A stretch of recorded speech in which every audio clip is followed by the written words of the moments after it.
10, 9, 8, 7, 6, 5, 4, 3, 2, 1. Ignition. Liftoff.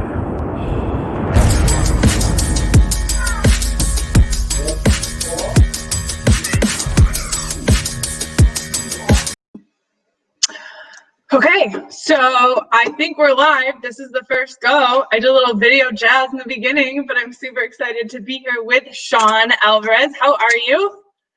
I'm doing fantastic. I appreciate you having me on. How you doing, Bri?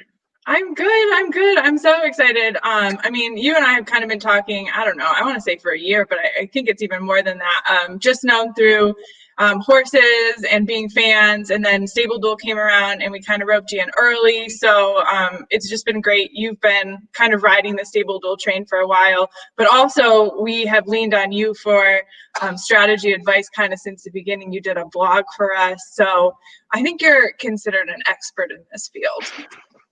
We use that term very lightly, but I appreciate that. Everyone's an expert when it comes to horses. Come on now. There you go. So why don't you, I know like there's probably a ton of people that know you in general just because you're awesome for horse racing industry, but why don't you kind of introduce yourself and how you got involved in racing, and then obviously the gaming tournament side. I know that you're big with the tournament style, so I'll kind of let you go ahead and do an introduction.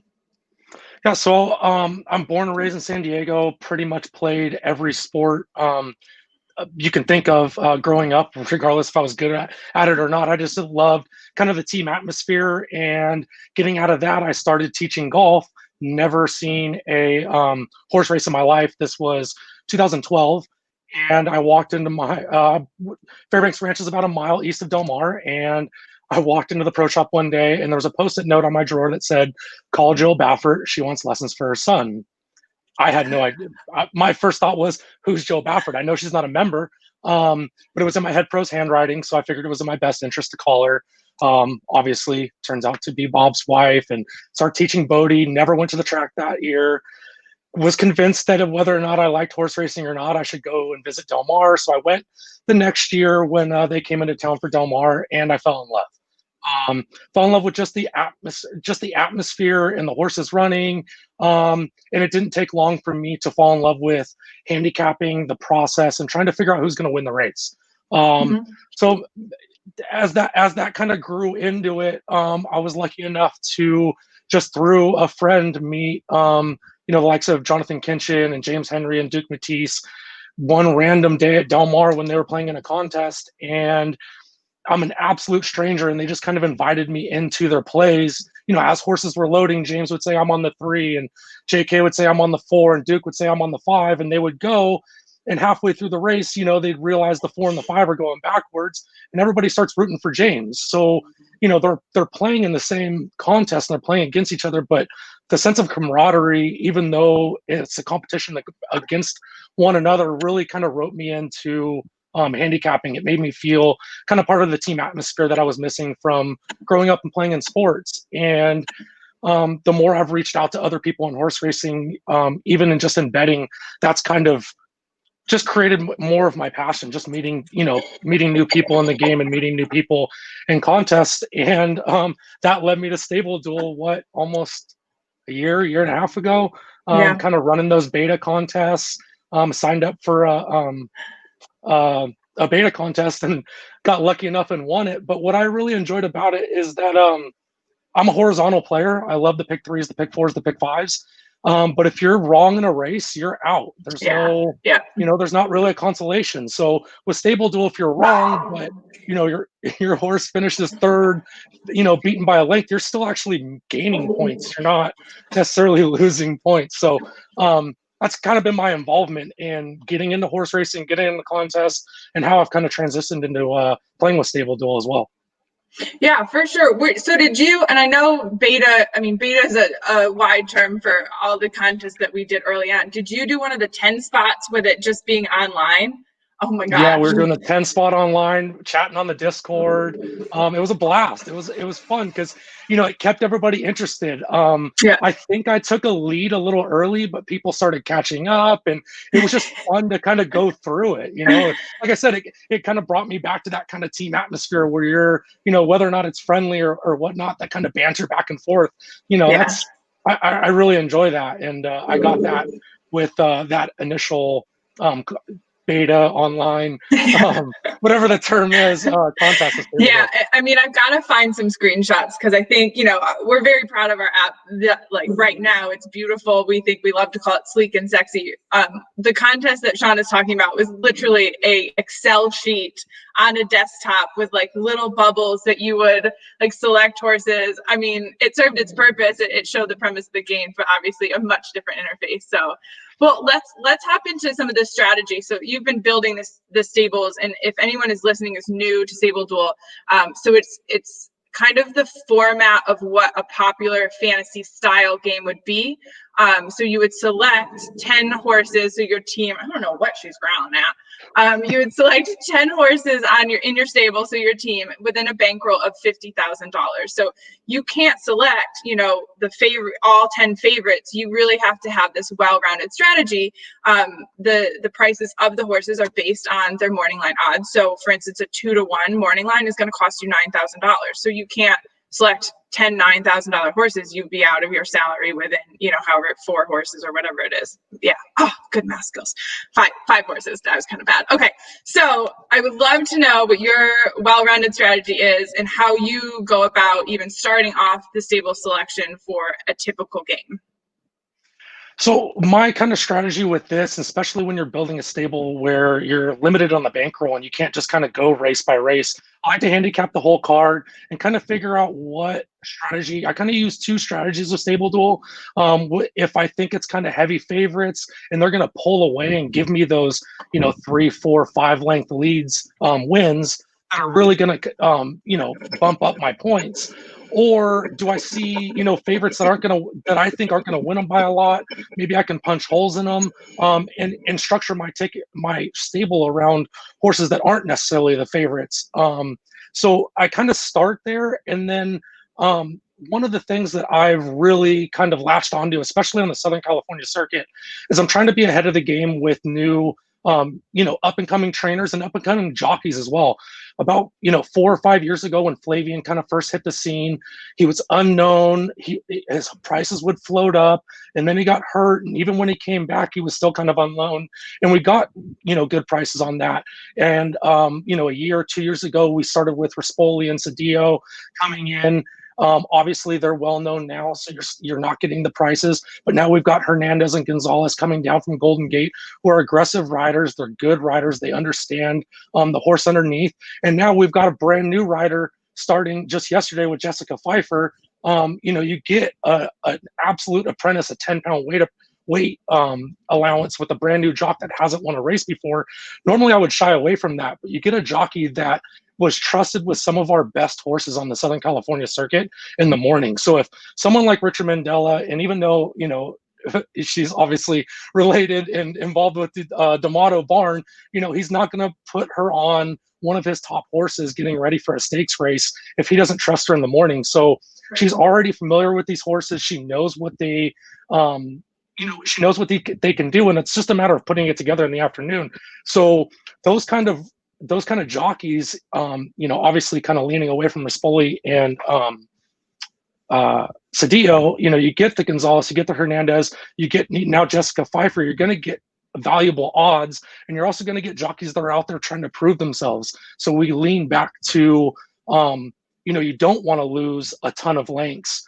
When your horse is wrapped up and you wind up losing by 8, but you were competitive, these jockeys, they're going to listen to the trainers on, the instructions and be close and try to be competitive late. And so I feel like you're going to get a little bit of value underneath if you can punch holes in favorites. So that kind of leads me to where I'm leaning towards today. Obviously, Maximum Security is the horse to beat in the feature race. But I kind of have questions about the campaign. We're coming out of the Saudi Cup. the first race coming back from the Saudi Cup, we had that, questionable ride, which I agree with, when Abel pulled Maximum Security out. But it was just a tough and gritty race. Didn't really have to try hard in the next race. And now we've got the Breeders' Cup, which is going to be the next race for Maximum Security. Is Bob really going to say, hey, we need to win this race with Saez, or can it be more of a prep race? So even though Maximum Security could win the race, he might not win by the 5, 6, 7 lengths that we're kind of used to and need from a heavy favorite. So that's a horse that I'm going to kind of shy away from. And then I love United at 6-5. But even when United wins by a half a length. And in a competitive type field, that's just a short price for me to swallow. So I started in the first race, jumping onto a Bob Baffert horse. You get the 6-1 on the 8 Merneath. The horse is going to cost $5,000 in your stable, which is the average starting price when you're trying to add 10 horses with the $50,000 stable duel. If you look at that last race, he finished 6th, but he was only a length behind.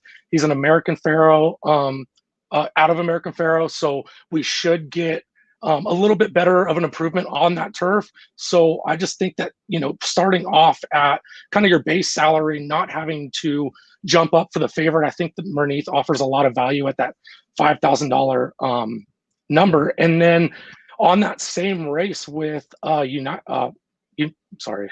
Let me double check this. I think it's United. I'm sorry, it's not United. It's the 7th race. I really like Bodacita in the race, but obviously being the favorite, we're going to get kind of a short price. So I leaned on the number 1. I'm going to butcher the name of this horse, Tonahutu.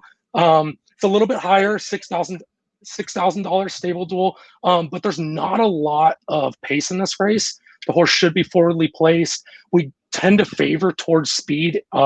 On the turf in Southern California, you get that Abel Cedillo, who's going to be an aggressive rider. So even though Bodacita might run Tonahutu down late, you're probably going to, get second, third, beating a length, beating a half a length, and could steal the race. So that's those are 2 horses that I started my stable duel around and building on, rather than just immediately jumping on Maximum Security. And even if I didn't like Maximum Security, you can go to an improbable, but it's still an 8-5 morning line. I didn't look at the price, but I'm sure that that's 9,500 ish. So that was kind of another one that I didn't really want to spend that kind of price to build my stable around.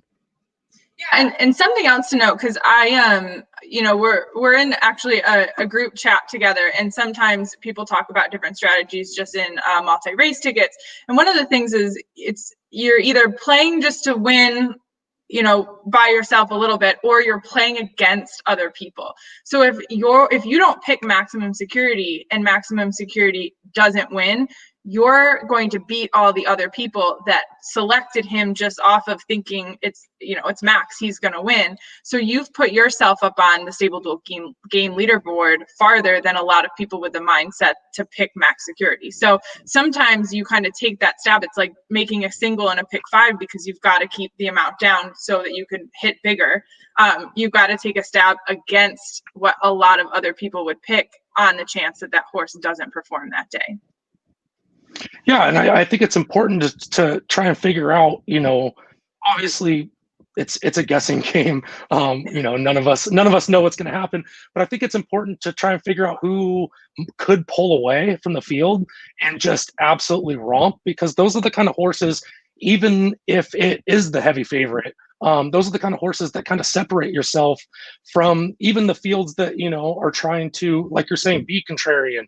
Or on the other side, like you're saying with Maximum Security, he is the horse to beat in the race, on speed figures, on class, just, in all aspects that you're looking at it, he's the horse to beat. And even if he wins by a nose and it's a condensed field, those people that spent that extra amount of money aren't pulling away from a field.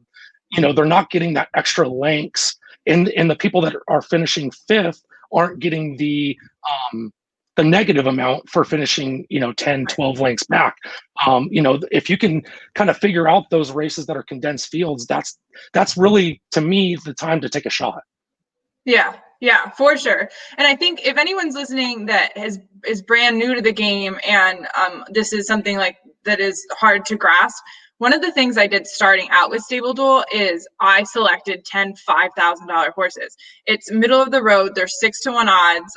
A lot of times when they become live odds and they actually go out, the 6-1s can go down to 4-1, and then you think that you have, a much live horse compared to our game where we only base it on the morning line odds. So if you're brand new and you just want to get in and any sort of guidance is good guidance, I would just go in and I would select 10 $5,000 horses. That's your exact bankroll of 50,000, and see kind of what happens and get a feel with how the game works and watch, kind of what other people are doing. You can select other people's stables and see, like, so Sean, your stable is Smooth Turn 2. Is that right? Is that your stable Correct. name? Okay, so if you see Sean in the Santa Anita game today, you can actually click on his stable and see the selected horses that he's had and how they do. And you can learn from seeing other people's stables and just get a feel for the game. Again, we have a free roll game today at Santa Anita, so you have zero risk to get into the app today. Download, create your account, name your stable, name it something fun.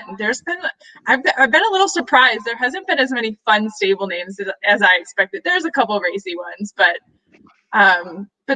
yeah. So name something fun and get in, and tune in to Sean on Twitter. He's awesome about sharing his thoughts, his picks. You ask questions as much as anybody else does, which I think is so important in this sport. So I don't know, any other guidance to any new people coming to StableDuel? I mean, I think you kind of nailed it on the head with asking questions. Just kind of be a sponge. That's how I got started in horse racing. That's how I got started in contests. That's how now I'm trying to learn a little bit more about sports betting. Just being a sponge, whether or not you're even asking questions. If you're just listening and being friendly, A, you're going to meet great people, and B, you're going to get a lot of good tips. And even just in my handicapping, people ask me, best describe your handicapping, and it would be maybe 5 to 7 different people's handicapping styles meshed into my version of it. I'm not trying to reinvent the wheel by any means, but I'm just trying to figure out what works for me. So, have fun with it. You're going to meet some people, reach out to people on Twitter, and, you'd be surprised on how friendly people are and willing to help, and just happy to talk to other people, especially in the time that we're in right now. Just happy to talk to other people about something that we're passionate about. Yeah, for sure. And I think StableDuel is a great way to kind of have that social, that competitive, that team player mode, playing the horses and having a full day of action in the palm of your hand. So, well, thanks, Sean. I really appreciate you coming on. I know we're going to drag you on all the time, so just get prepared. And nice shirt. Can you show your shirt? Size doesn't matter, but lengths do. That's what the game is based on. And we have cool shirts that, you can wear and make people look at you kind of funny, but we love it. I got a few thanks, Sean. I got a few looks in Vegas. I appreciate it. Did you? I did. There was a couple of tellers asked me to walk across the line and show other ticket riders. So that was fun at the Westgate. I appreciate you having me on. We went to Charlestown last weekend, and I gave shirts away, and I swear to goodness, walking through the casino, there was at least 3 people that put them on that night and was wearing them around the casino. So you'll get maybe less weird looks in Charlestown. All right, thanks, Sean. Yeah, for sure. All right, take care. Bye. Okay, so next we are going to bring on Alton Buzzell. I have never talked to him before, so I'm super excited. This is totally winging it, what we're doing today. He is Husky Buzzell in StableDuel. He's 54th place, and I'm pretty sure he's only been playing for, 3 weeks, or maybe that's just how much interacting on Twitter. And I needed to correct myself. He has won 4 freaking times. So we're getting him on because we need his strategy. I wish I could be playing this game and get his strategy. So let's add him in. Hey, how are you? Hey, Bri, how are you today? Good. I'm so excited to have you on. I feel like I see you all the time on Twitter. That's half of my social life at this point in time. But thank you so much for joining us. I got a tough act to follow. Sean was impressive on here. He's a good dude. He knows his stuff. He does a lot of tournaments, but you've got your own street cred here. I had to correct myself. I thought you had 2 wins because I think I saw a tweet, but you've won 4 times. I have, and I got to tell you, it's been about a month that I've been playing, so I am still fairly new to StableDuel, but it's been an absolute blast. And you know, Sean was talking about the community and the camaraderie and the engagement, and it's phenomenal. It's so much fun to be a part of the StableDuel community. So it's been great. Well, we love to hear that. That was, you know, one of our goals from the beginning, to create a community, especially when we weren't even live. I'm sitting there like on Twitter, like, hello, does anyone want to talk to me? We don't have a game, but be my friend. But it really did, like, people were very well interacting and they were super excited for the app to come out. So we're so thankful for early supporters. And then of course now, you know, to have you a month in and, I mean, I think you're killing it. You're doing amazing. 54th place on the annual leaderboard. You're only going to move up at this rate. Do you want to talk about, why don't you do this? Why don't you tell a little bit like what got you to StableDuel, where you found it, what your early thoughts on, and then we'll get into your stable building strategy. Yeah, sure. So honestly, you know, I've always been a casual horse player, you know, the Triple Crown, a little bit of Breeders' Cup here and there, but never a hardcore thoroughbred enthusiast. At least until, you know, I was stuck in my house for 6 months, these last 6 months. And you know, It'll do that. Yeah. And then, you know, come May or so, I was jonesing for something and kind of reignited a passion for horse racing and started really starting to get into it a little bit. And it sounds like Sean, similar. I started playing some of the tournaments and the handicapping piece there and having a blast doing that. But then stumbled into StableDuel, quite frankly. I was in the App Store searching for you know, some apps to help me out with my handicapping, and there's StableDuel. I said, this looks like a lot of fun. Let me try this. Downloaded it and, you know, started playing, and it's just been phenomenal. It's so much fun. As somebody that, you know, was kind of focused in on NYRA tracks, and then moving to StableDuel, it's given me the opportunity to learn more about some other tracks because I am still pretty new to the handicapping piece. And so it's been a blast learning Charlestown and getting a win there, and you know, learning Emerald Downs and getting my butt kicked every week at Emerald Downs. And you know, it's just been a blast to start to learn some other players out there, some other jockeys, and just you know, becoming more familiar with the game as a whole. Yeah, for sure. We are trying to get New York back there. That in itself is its own interesting. I can only imagine. But we hope to have it back this month. But yeah, it's even for us and for me. I'm constantly learning. I love handicapping. I am kind of a newly degenerate. I did a sports gamble today. It's all over. It really is. But it's just the app in itself. It gives you this unintimidating, this fun way to get involved in racing and be social. And I obviously like the social aspect of it, but you can go on the horse details screen and you can see, you know, kind of like a free version of a PP. You can look at jockey stats and just pick something off a jockey. And it's not like that pick six where you're invested and then first leg, something happens and you're out. And it's like, why did I spend the money? It's almost like, all right, that race is done. Let's swing into the second one and see what happens. So I think to your respect, I think it's a very good kind of new way to get into racing. But even for the seasoned handicappers, I mean, what a challenge it is to build a stable of 10 horses when they can't select, you know, the favorites or just a price that they normally would because it's just open season in a regular ADW. So do you find yourself betting on the side with StableDuel? I do a little bit, but you know, honestly, I love the competition. The competition is far more fun to me than even. Don't get me wrong, I love the payouts, but it's about winning, and it's about, you know, to me, it's about putting myself up against guys like Sean and some of these other amazing players that we have. We have so many cool stables in StableDuel. And it's fun to see some of those guys that you see at the top each week and be like, oh man, I'm just behind him, or I'm just ahead of him, or it's going to come down to this last race. We've got two different horses. You know, may the best man win, but God, I hope it's me. Yeah. So like the Sean Alvarez and we've got like Blackjack Fletcher and Paul LaDuca playing. We just had Joy Taylor create a stable. We've got someone from ESPN that's going to play in our Preakness game as well. So we think it's, super fun. It's not just you against the tote. People are still betting on their ADWs, and we found that people are actually betting more by playing our game. But they're like having this competitive aspect to play against, whether it's like people they know or celebrities or whatever. So I'm glad that you've kind of jumped on that train as well. Yeah, and so I gotta say, one of my goals was to chase down Paul. So I got past him. Did you get him? I got past him, but that was on the annual leaderboard. I was looking up at him, going, I got to get past him. I gotta get there. That's the target. And good. Yeah. Well, I know he'll be playing in the next couple of weeks, so you can have head-to-heads with him for sure. Nice. So where does Husky? Obviously, Buzzell. So your stable name is Husky Buzzell. Where's the Husky come from? So I am a Northeastern grad, and we are the Huskies. Huskies. But it also doesn't hurt that I'm a pretty husky guy. So it has that double meaning. It plays off of 2 levels. So, you got to have a little fun with it.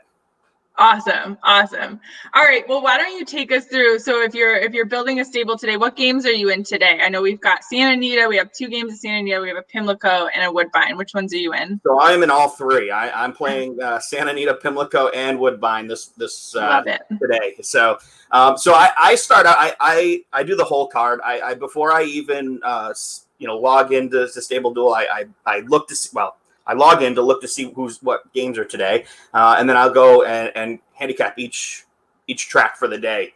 And then a lot of times what I'll do is try to figure out, where I think I have the best, I feel the strongest about my choices, and then I might play 1 or 2 tracks depending on. Today I felt like going crazy and go all 3, so I spent about 4 hours this morning handicapping all 3, but yeah. That's what Saturdays are for. Right. Exactly. Went to the gym, come home, and then hit the PCs. So. Hit the ponies. So I start by just going straight down the card, and I try to rank them by my confidence in it. So, sometimes I'm more confident than obviously the morning line. I see something, whatever that I like. Maybe it's, that they've 2 races back, they really outperformed, and now they had a little slump, and I think they might come out of it, use a jockey switch or whatever. And so I'll kind of prioritize that way. And then I usually take out the morning line favorite when I'm going through, because I'm trying to get value with my stables. I'm trying to find it, and I think Sean kind of touched on it a little bit. I missed part of his talk, but you got to find that value. You don't want to have, you can't have 5 $9,000 horses. So I usually take those guys right out, and I've also found a lot of success. This is more inside StableDuel of back ending my picks. So I like to go. I don't really bet a lot of the first 1 or 2 races. So you'll see me kind of down at the bottom, and for whatever reason, it seems to be working for me. So I'm not going to stop. If it works, if it works, keep it going. But I back end him a lot, and I stay away from the maidens. Anybody that's played knows that those are so unpredictable. You got those unraced 2-year-olds, and it's just so I just go ahead and let somebody else pick the winner there. The maidens for me are the ones that you can get value, only because, again, you can't trust maidens in general. So why would you spend the $9,000 on a maiden favorite when anything can happen? So select one that you think, could finish up towards the front that is a cheaper price. And if I have to pick a value pick in a maiden race, that's what I'm doing personally. Yeah, I do the same thing. If it's a short field, if it's the 5, 6, 7, then I'll play that. When we start getting some of those bigger fields, it's like, there's way too many variables there. I'm going to end up losing 15 points, and I'm not in the game of losing points. So, so I just kind of skip over those ones. But yeah, I mean, that's pretty much the quick down and dirty on how it goes. It's it's like I said, I go through each card and rank them and go from there. That's awesome. So what has, outside of New York tracks, what are other tracks that you normally play, and what tracks at StableDuel have all been new? Like, have you played the California circuit? I mean, obviously I'm not gonna lie, Emerald was new for me too, but the late night special Thursday night games are so fun. And obviously Charlestown, that's always fun because it's a night game. But what tracks have kind of like really pushed you out of your comfort zone, but you've really enjoyed? So I haven't played any of the California. I mean, Santa Anita. I played, I think, one of the Del Mar contests that we had, a couple weeks ago. But California's really been all new to me. We had a Golden Gate contest there. Played some of those. Charlestown was brand new for me, so Charlestown was a ton of fun because it was brand new, and on my third try, I got the win. So it felt really awesome there. But that was completely new. I used to play, I've played a little Gulfstream, so I kind of have some familiarity there when that comes up, although I haven't won there. So I think I'm going to keep going. I need you guys to keep adding because I seem to do better when it's something I haven't bet it myself. Okay. So keep adding. We will. And for me, I feel like Gulfstream part-time is coming soon. Like, I think it's been there. Like, it's been a good filler for us. And obviously I love the track in general, but soon the horses are going to start shipping down from the other circuits to Gulfstream. And that's really where a lot of the focus is going to be and excitement. So hopefully out of COVID times, we can get there in person and maybe like have some StableDuel fun game on track. So, well, thank you. I'm so excited that you came on. And I mean, this is something we want to do is like pull in players and get strategy. So you're our first, and thanks for being the guinea pig. Thank you for having me. Yeah, good luck today in all 3 games, and I'll be keeping an eye on your stable. Awesome. Thanks, Bri. Take care. All right, bye. Okay, so Bobby Salzano just commented. I'll put it back up. So I see a lot of people going with all 3 horses in one race. So some people select multiple horses in a race, and they think that they know that the horses are going to be first, second, and third. It is something you could do in a shorter field because obviously you have a higher chance of putting points on the board rather than a field of 12, 17 horses. But if you select one horse in every single race and they all win, you're obviously getting more points than if you selected the first, second, and third. So good point, Bobby. A lot of people have different strategies, which sometimes they pay off, sometimes they don't. But something to note, and which is always a question early on. Oh, so we did last to not. That's pretty good. All right, well, there's that. You're selecting 10 horses with the $50,000 bankroll, but they don't have to be one horse per race. You can select multiple horses in a race. That's why you see like all of a sudden after the first race, somebody has, 150 points and you're like, WTF, how did that happen? Well, they had more horses selected in that race, but it could come to bite them in the butt later on. But why don't I bring in who I actually consider a true expert and one of my dear friends, Gino Buccola. Hey, Bri. Hey, how you doing? Good. Hey, good. I have to wear my big headphones because they do 2 things. I hear better and they make my son laugh. So he sees the big headphones and he kind of giggles at me. He? So yeah. And you can notice I've got all my swag on right now. I got my StableDuel. I got my shirt back here. Repping. I got the DGen back here. So I'm pumped. And I'm glad that you brought me in right now because one of my main angles is to piggyback on what Bobby was saying, is that when I'm playing StableDuel, I'm playing to win. I don't want to finish second, third, fourth, fifth. I want to give myself the opportunity to win a contest. And if I go in and I give myself, like today, for example, at Santa Anita in our free roll contest that we're going to have, there are 11 races. I'm picking 10 horses in 10 different races because I want to give myself the chance to get at least close to 600 points. You're going to get like 60 or so plus whatever lengths for each winner.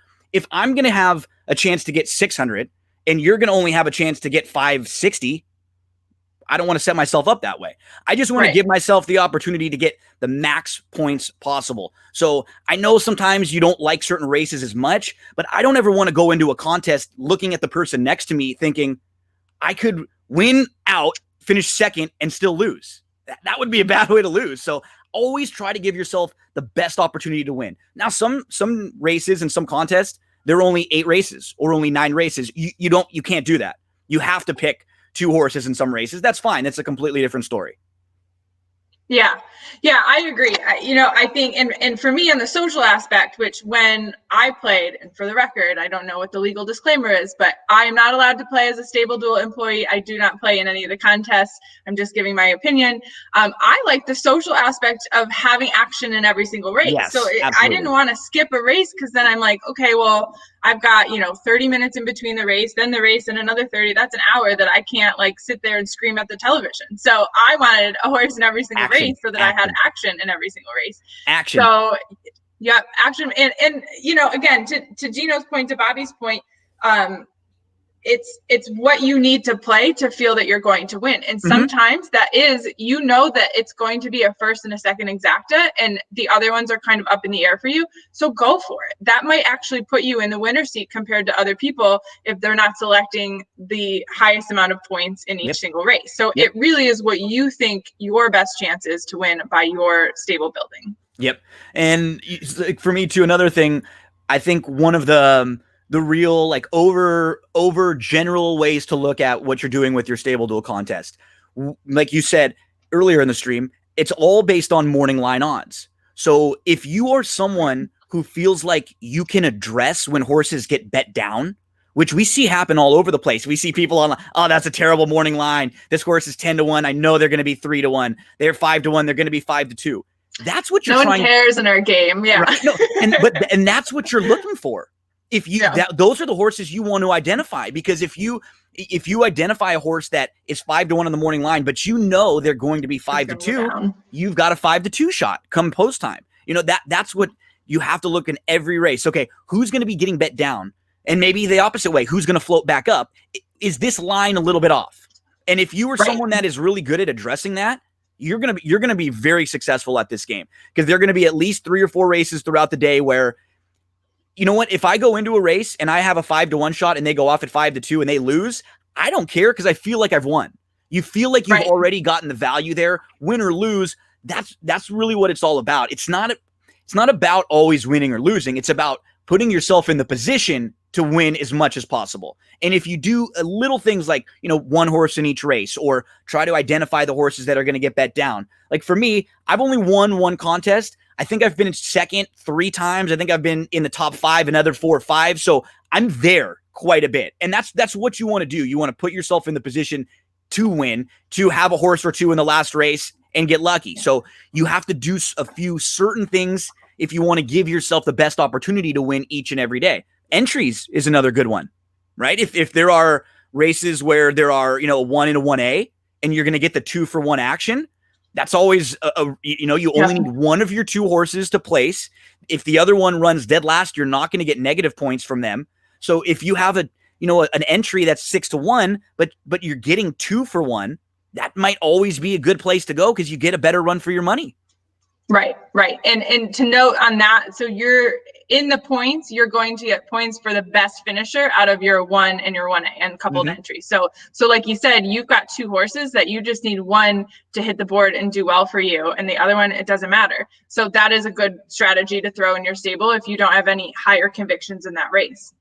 Yep. And so I usually have 3 or 4 things on my checklist, and I'll start with my best bets. I've handicapped the card. Who do I want for sure on my stable? I don't want to start building a stable in race 1 and I like a horse in race 6 and I get to them and I don't have enough money for them. That doesn't really make sense. You got to start with the horses that you want in your lineup for sure. Okay, these are my few. For me today in the Santa Anita Saturday, one of them would be Improbable. Because to me, I like Improbable. I think you're going to get a lot of people who are going to play maximum security. So you're going to be sort of contrarian, not really, but you're still going with a very logical horse there. I think Improbable is going to get a better setup in the race just in general, because there's a lot of speed in there. Maximum security could have to go a little too quick early. And so for me in that race, I feel like it's a small field. That's one horse I want to key in on. And then I'll kind of build backwards from there. I can go to race number 1. I like Aqua C Form Shame a little bit. You throw, so that's the way I look at Proud Pedro. He's only 3,000. He's a must use in my lineup because I thought he had a little bit of trouble last time. So I'm always looking at maybe the 3 or 4 horses who I like the most. I'm getting them in my lineup first, and then I'll build around.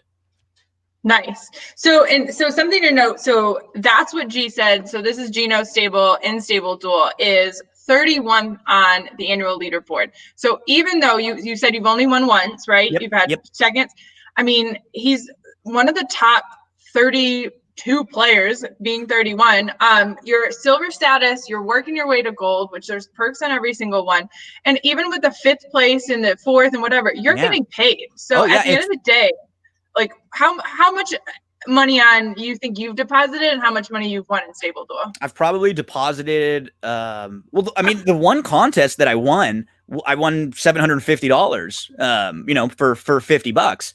And especially since they've been bumping up to the top 10s and some of the winner take all. One of them was a winner take all that I ended up winning. That was the only one that I've won, was a winner take all. So it doesn't bother me. And then in that same day, I played in a top 10 $100 contest, and I ended up finishing second or third. So that day alone, I picked up $1,100 or $1,200 for I think $100 total worth of entries. And what's great is that I made 2 deposits at the beginning, and I haven't had a deposit again since, because I've just had all that money still to play and to mess around with in there over and over. My alarm was going off right now just to remind me. I thought to it remind was like me to your be little on boy's like background music. I was like, I love it. I had alarm set just for 9:20, 9:30, 9:40, just to remind me on the stream in case I hadn't been on here. So just always. If you would have left me hanging, people don't want to hear me for another 20 minutes.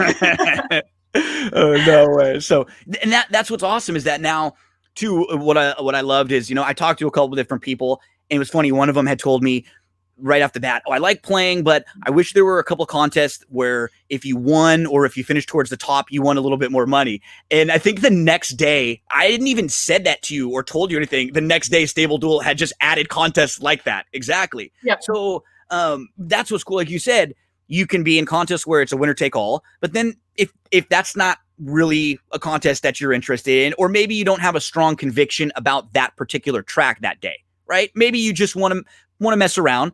You can go and play in another regular contest for $5 or $10. You can finish 10th and make money. You make twice what you put in, and then you got, you know, a couple other entries to play for tomorrow or for next week. So yeah, it's, you know, I'm always trying to win the contest. I'm always playing with these, you know, little basic strategies that I have. But what's great is that I know some days I'm playing in 3 different contests, and I know my opinion's probably better at Santa Anita than it might be at Charlestown or Emerald. But when you're only playing for $5 or $10, you know what I mean? And then you look down and it's the 5th race at Emerald, and this is a horse I liked. And just like you said to other people, now I look up and he's 5-1. I'm going to go bet 20 to win on him, you know? And then I'm looking and going, oh, now I got both. Yeah. You know, it's and for someone like me who, you know, when I worked at TVG and even some stuff I did for Elite Racing and all the different stuff I've done in racing, I always covered a ton of different tracks. You know, I grew up in Southern California. That's where I went to the track. That's where I do my best. But I would sit there on a Wednesday or Thursday night, and I would have to cover 6 tracks.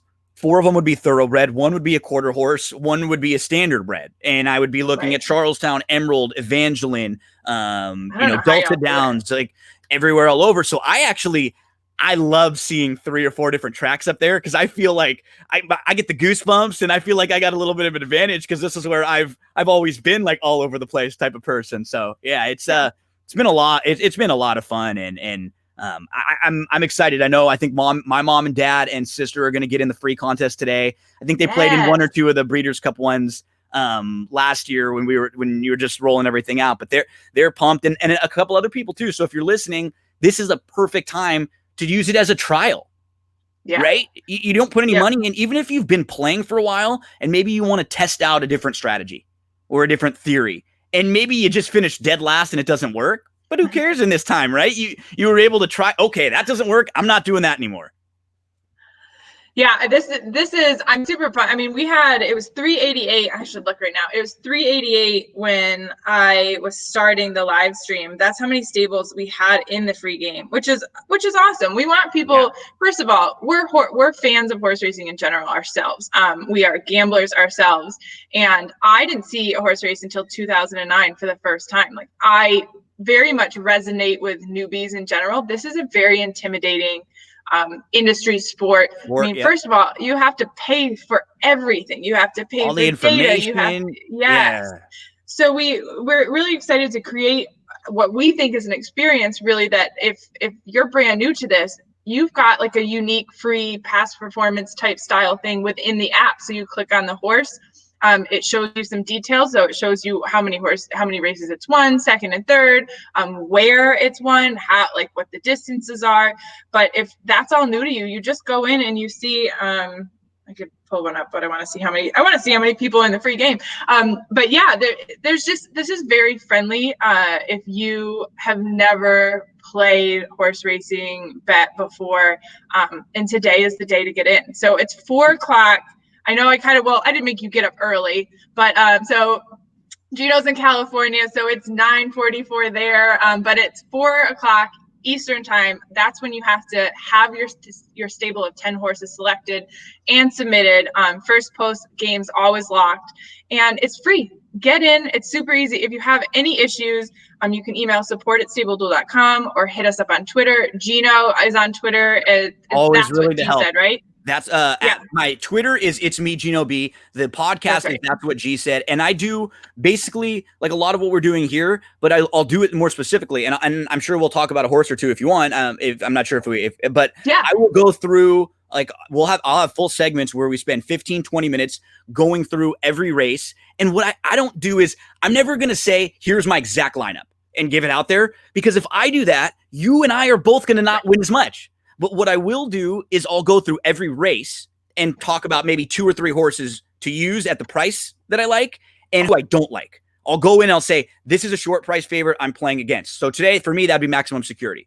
And I think a lot of people are going to be using Maximum Security. No, thank you. I'd either go Improbable or skip the race. Personally, right. I would play Improbable. But just like you said, you have to. Some days it's fine if maybe there are less players, if you're playing in a bigger contest, to be a little more obvious. But you have to try to zig when everybody's going to zag at least once or twice in a format like this. You know, if you're someone that's played like a DraftKings and a FanDuel style stuff where there's big contests, you have to do something a little different. You have to play a horse that maybe didn't run well last week, and you have a reason why. You saw they had trouble in their trip. They have an excuse. If you just go real obvious all the way, you're probably going to be in a situation where you have a lot of the same horses that everybody else does. So once or twice, just look at it and say, okay, this is where I'm taking a stand. Like you would in you can't play a pick 4 or pick 5 where you go favorite, because it's going to come back a lot of time and you're going to lose your money. And you actually can't do that in StableDuel. Cost you like $160 and you won 16. And it pays 28. I got a winner, but people will still take it. Yeah. In StableDuel, you can't do that. You can't. Yeah. You don't have the opportunity to do so. And like you said, you've got a past performance like a program almost to a PP that you pull up, and you're looking at, what Bri's showing right there, and it gives you horses starts, gives you speed ranks, gives you pedigree information, jockey, trainer, owner, tells you how they've done in their recent starts and how many StableDuel points they've gotten. They would have gotten in some of those starts and where they were beaten. And so there's a lot of positives. Even if you wake up on Saturday or Sunday morning or during the week now, there's a lot more contests during the week. You haven't really handicapped that much, and you see there's 10 or 15 minutes to a contest. You could quickly just go through the StableDuel app, use the information that they have there, and make some selections and get into a nice $5 or $10 contest, and then you got some action on a Wednesday afternoon. Yeah, and something to note too, because I don't know if this is really hard to do. I don't know if people do this.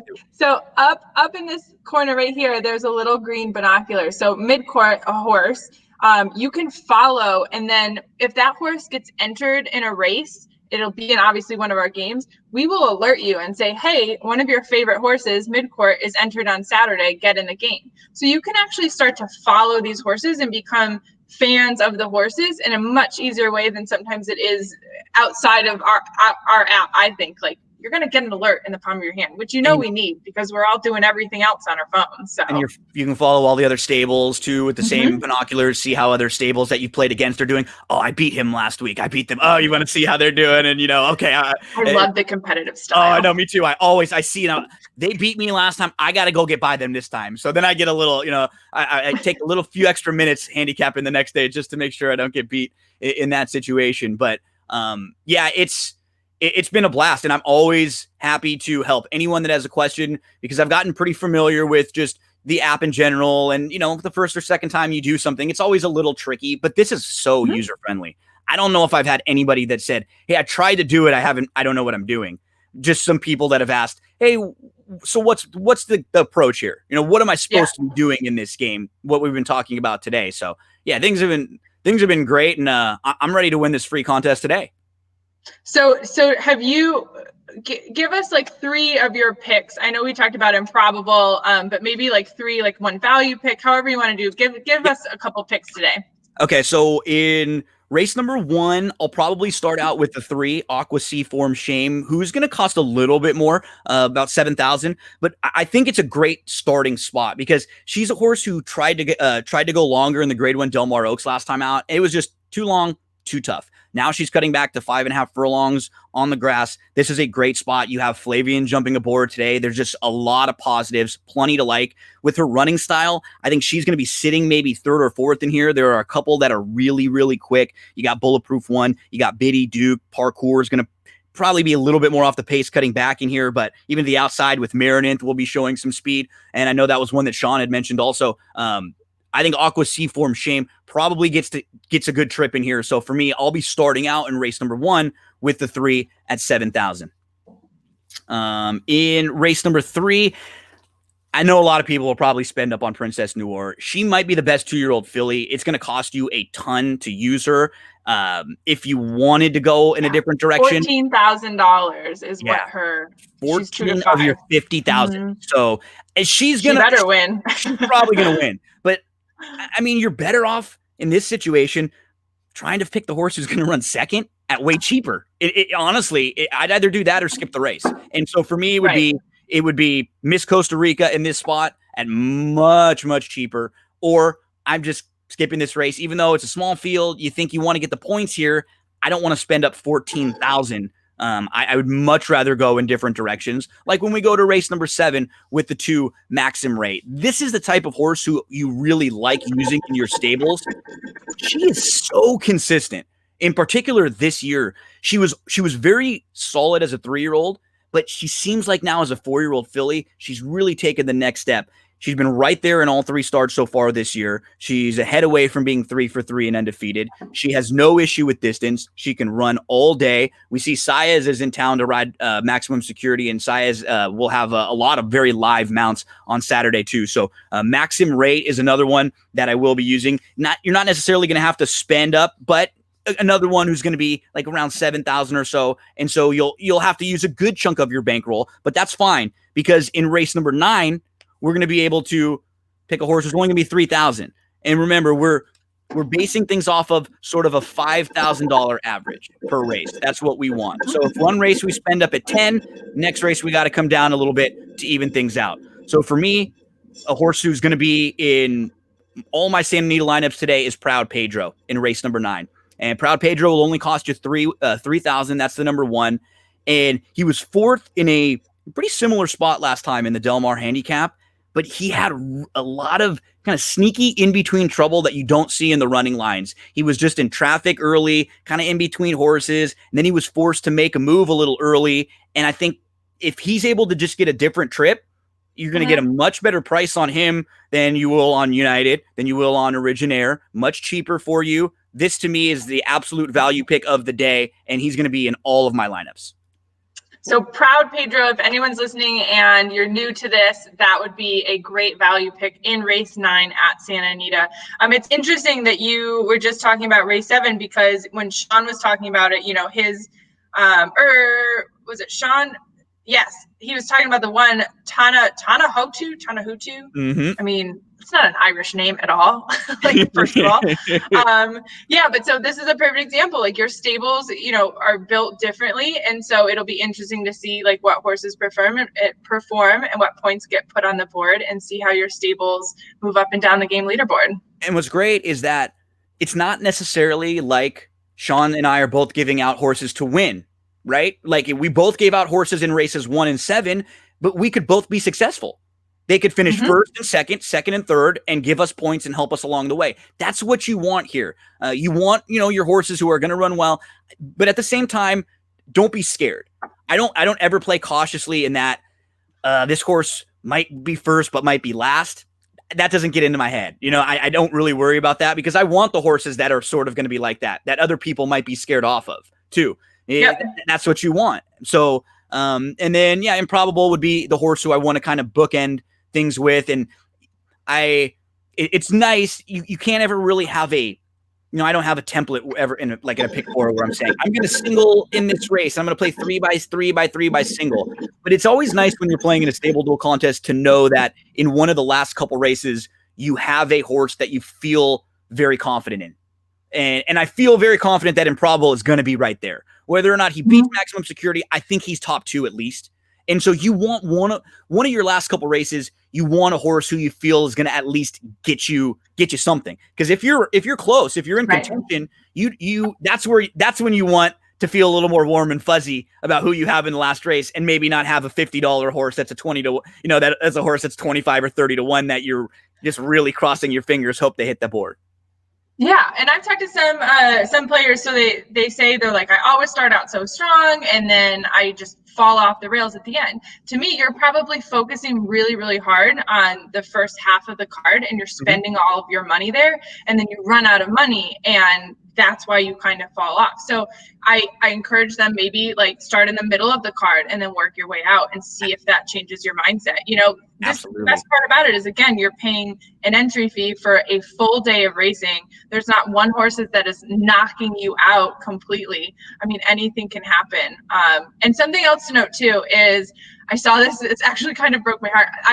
So a guy had played and won one of the games, and then we had a same track, just a different dollar amount. If he would have played that same stable in both games, he would have won them both. So if you have a good stable and there's multiple games that day, I mean, you're not doing double the work. You're literally just going in and entering the same stable that you've already done the work in another game, and you could cash out twice. So I encourage people to play multiple games, and you can play multiple stables as well. So if you are really in between two horses, play another stable for $5, $10, whatever it is. We do have a $50 Santa Anita game today, but that's going to pay out really well. And again, it's $50 for a full day of entertainment. So you're not just doing a $50 win bet for the 2-minute race. You're doing $50 for a full day. The bigger contests, there's less people.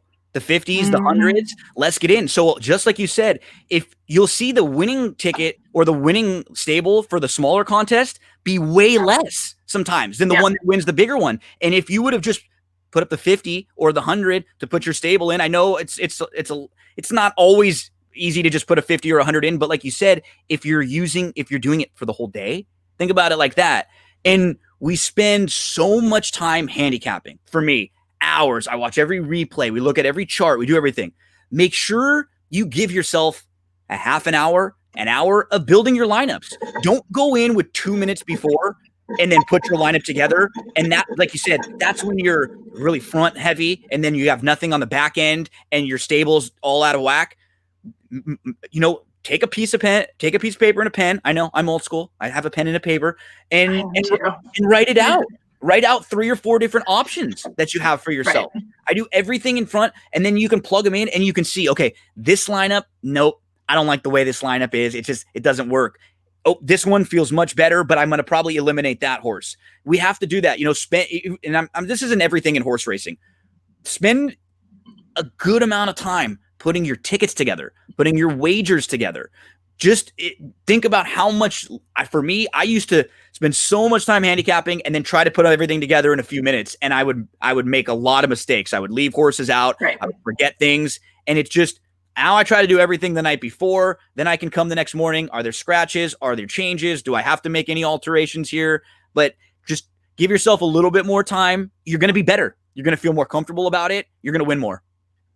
And you can do that with our game. So I think the Santa Anita games were loaded on Thursday. So you have Thursday night, Friday to put your stables together. My only thing to know is keep an eye out for scratches. So horses can be scratched from the race for multiple reasons. Those usually come out 10:30, 11 o'clock on race day. And Stable will alert you when your horses if you have your alerts on, turn them on. We don't flood you, I promise. Yeah, turn them on. But they'll tell you right away. I get them in the morning. Just like you said, I'll build my lineups at night.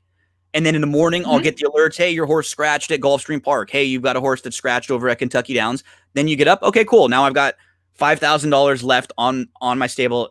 Who am I going to go put into this 5? It just makes it so much easier when you give yourself a little more time. Right. All right. Well, we'll close out with this.